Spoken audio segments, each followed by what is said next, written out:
Magandang araw mga ka-TH. Dito na naman tayo mga ka-TH upang ibahagi itong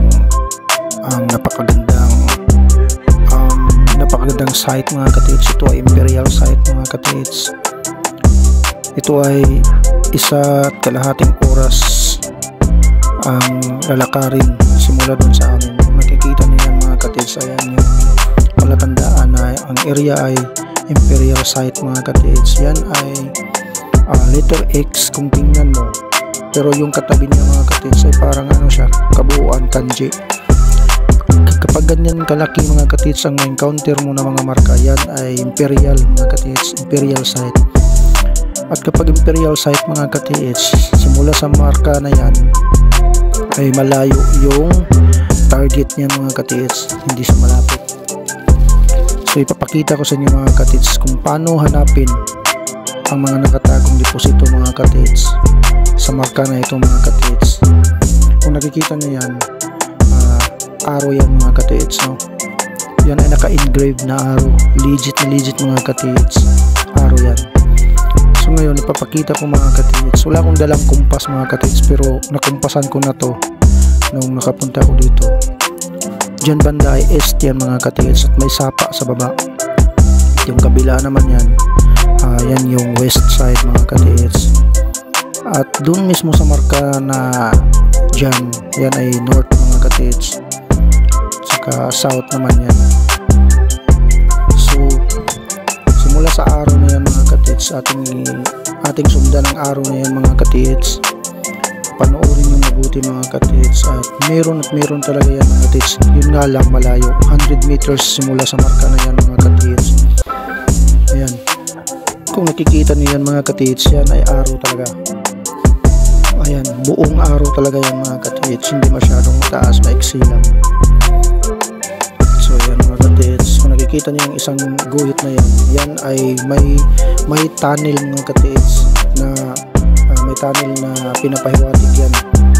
Ayan, at ang butas ng tunnel ay nakatakip ng mga bato mga ka-TH. So tingnan nyo, dahil tanggalin ko ang bato na yan mga ka-TH, makikita nyo kung ano ang forma ng butas sa ilalim. Dalawang butas yan na magkahiwalay mga ka-TH. So ayan mga ka-TH, no? Simula sa marker na yan mga ka-TH, 100 meters ang exact dig site mga ka-TH. Kaya huwag kayong kapag nagdidetect kayo tapos nasa malapit lang yung nadidetect nyo simula sa marker na yan mga ka-TH. So may posibilidad na decoy pa yan mga ka-TH, hindi pa yan yung totoo. So ating puntahan, ang unang puntahan natin mga ka-TH ay itong tunnel na to, kasi aksidente ko itong mga ka-TH na naapakan yung bato na tinakip nila mga ka-TH at gumalaw. Pero kung hindi ko yun naapakan mga ka-TH, hindi ko malalaman na butas pala yung ilalim. So dalawa ang butas sa ilalim ng mga ka-TH. So sa ganito mga marka mga ka-TH, dapat nyo sisihin talaga kung gaano siya ka-legit mga ka-TH.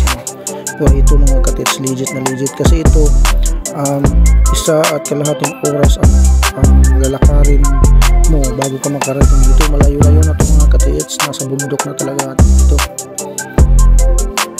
So yan ang una nating puntahan mga ka-TH.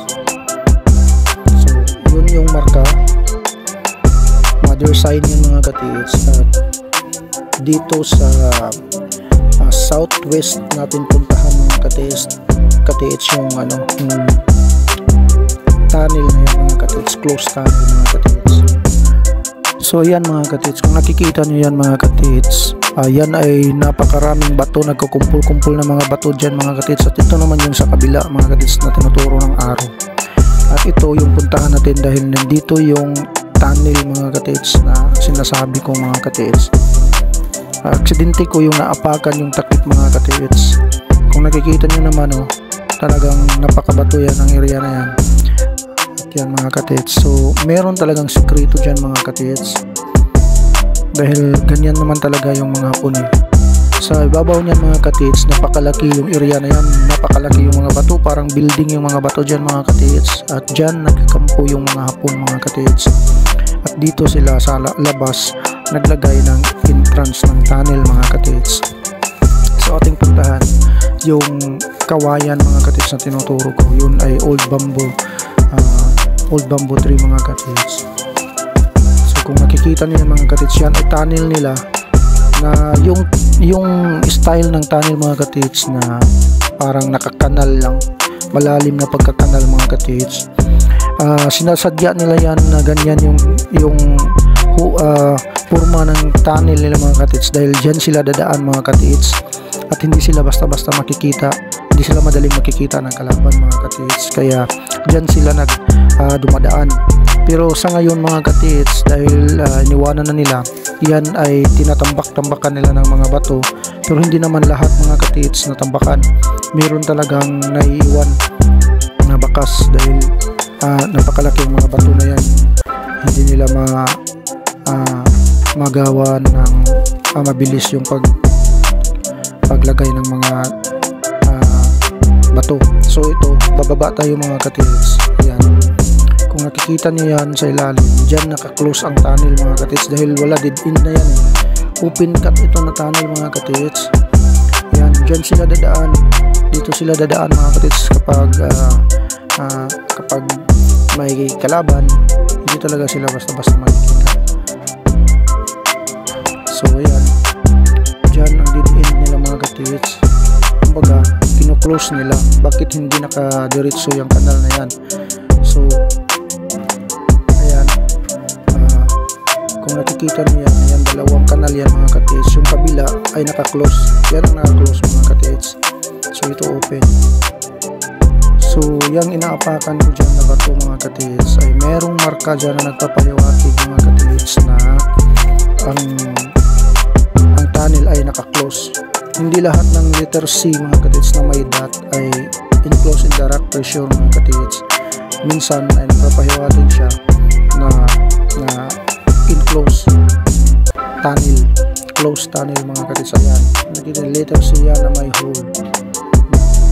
So walang item na pinapahiwatig dyan mismo mga katits, kundi dyan naka-close mga katits, nasa loob siya ng tunnel mga katits.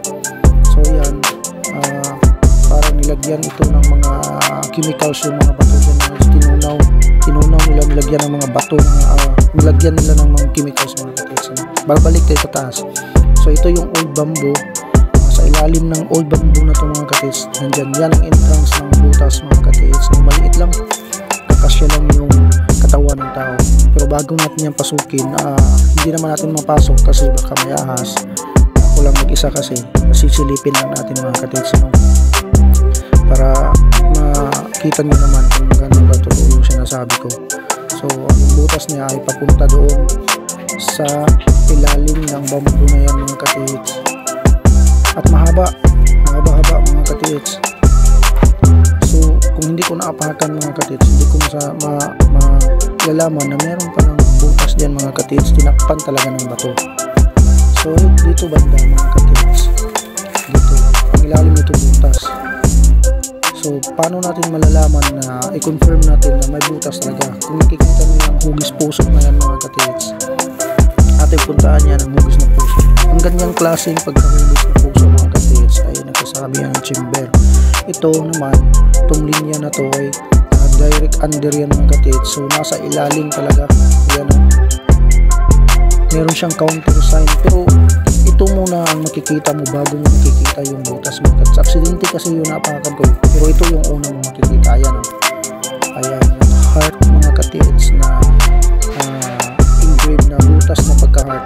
Yan ay chamber mga katits, at may item sa loob niyan mga katits. Hindi natin alam kung gaano kalaki. Yan, item, yan ang item na nasa loob ng chamber mga katits. So puntahan natin yung entrance ng tunnel mga katits. Sa palagay ko nga ay yun lang tinakip nila mga katits, at diretso-diretso naman. Takot lang kasi natin sukin kasi ko lang mag-isa. Yan naman ay dyan papatak yung tubig at papatak yun doon sa ilalim kung saan yung item. I-detect naman natin yan mga katits kasi may dala naman akong L-rod mga katits. So yan, yung butas na yan ay nakaharap doon sa butas na entrance mga katits. Yan ay nagpapahiwatig na meron talagang tunnel o to entrance ng tunnel mga katits. So nakaharap yan doon sa sinasabi kong butas. Ayan, so ating puntahan yan mga katits, ano? So tandaan nyo mga katits kung paano basahin lahat ng mga marka dito mga katits, kasi kapag nahanap mo yung legit marker mga katits, napakadali na lang talaga. Ayan, at susilipin yan mga katits, ano? Pero hindi na natin papasukin kasi ako lang mag-isa, wala akong dalang flashlight, cellphone lang yung dala ko mga katits. Binabalikan ko lang ito para may bahagi sa inyo na ganito maghanap mga katits sa area na Imperial Site mga katits. Ayan, yung butas na yung mga katits ay mga 8 feet yan, 8 feet yung haba niya, talagang makakatayo ang tao sa ilalim. Ayan, ayan. So papunta sa ilalim yan, papunta doon sa ilalim mga katits, yung butas na yan papunta doon sa my heart mga katits, ano? So klarong klaro talaga mga katits. Ito, kung hindi ko ito naapakan, yung takip niyan mga katits, hindi masyadong malaki, maliit lang mga katits yung tinakip niyan, talagang kasya lang dyan. Pwede ka pang mahulog dyan kung sakaling hindi ka mag-ingat. So ngayon mga katits, ating i-detect. So ating i-detect yan mga katits, ating i-detect malaman natin kung meron talagang laman, kasi kapag may laman naman talaga mga katits ay may detection talaga yan. Yun nga lang, hindi natin masasabing 100% dahil meron namang mga decoy nilagay sa nandun yung marka. Possible target natin is nandun yung item mga katits, so kailangan lang natin i-detect para malaman natin. So ito mga katits, no? Tapos ko na itong i-detect, hindi ko na pinakita sa inyo mga katits kasi ako lang mag-isa, walang makakahawak ng cellphone. So nandyan yung butas at nandito yung marka na heart,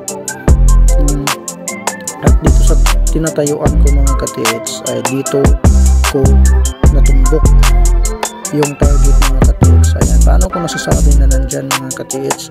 Bukod sa na-detect ko yan, bukod sa ang detection ay nandyan mga katits, meron siyang marka dyan mga katits na nagsasabing